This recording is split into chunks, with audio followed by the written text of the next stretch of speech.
This is a section from the opening chapter of my novel Dark Waters.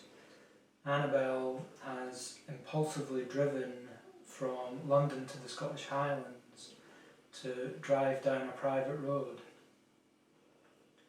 She hadn't fully believed the road actually existed until now.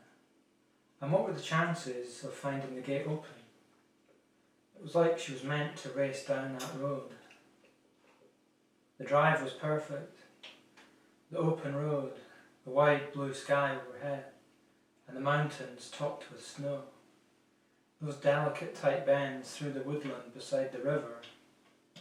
For once, Annabelle could really push the car.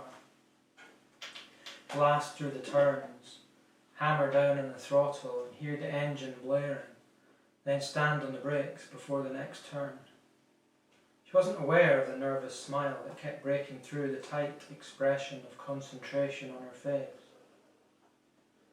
nor the feeling that everything else, everything she didn't want to think about, could be left behind, like the dust rising up off the road and drifting in the morning sunlight.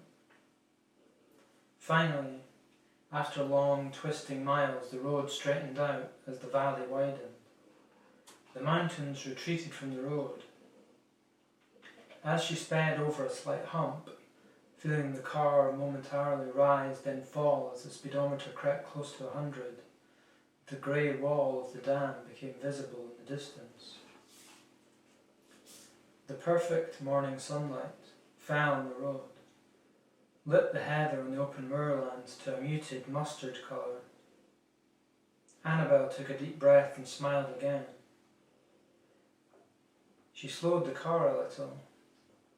It was like being at the centre of a vast amphitheatre. The mountains, the walls around the arena, the skies above the spectators.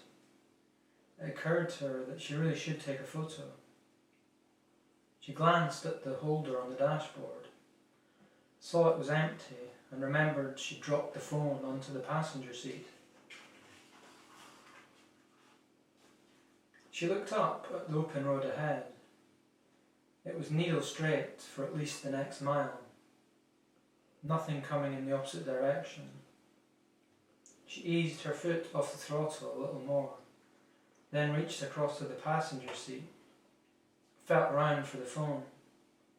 Her hand found glossy paper instead. She glanced at the seat. The phone had worked its way under the magazine. She looked up again. Ahead, there was a huge tree by the side of the road, virtually the only one in the open moorland of the valley. The road was still empty though, still straight. Reassured, she reached again to push the magazine aside, glanced at the passenger seat, saw the phone and made a grab for it. Gotcha! Annabelle straightened up and turned back to the windscreen. The little girl was standing in the middle of the single-track road. Time slowed. Annabelle took the girl in with almost freeze-framed clarity. Her white t-shirt and cut-off jean shorts, her skinny arms and legs sticking out, bare feet on the tarmac, blonde hair, pale skin, and blue eyes locked onto Annabelle's with a strange kind of certainty. Annabelle didn't have time to touch the brake. Instinctively, she jerked the steering wheel down hard to the left. The BMW rocketed off the road at 70 miles an hour. Annabelle stared at the thick tree with its rough, folded bark. The half second before the impact stretched into infinity. It seemed she even had the chance to ask herself, why did the girl have to step out here?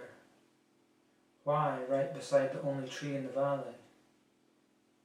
Annabelle didn't know it until much later, but she'd already made her biggest mistake a long time before by choosing that model of car in that particular shade of blue. Time sped up. The the car met solid wood, and everything was black.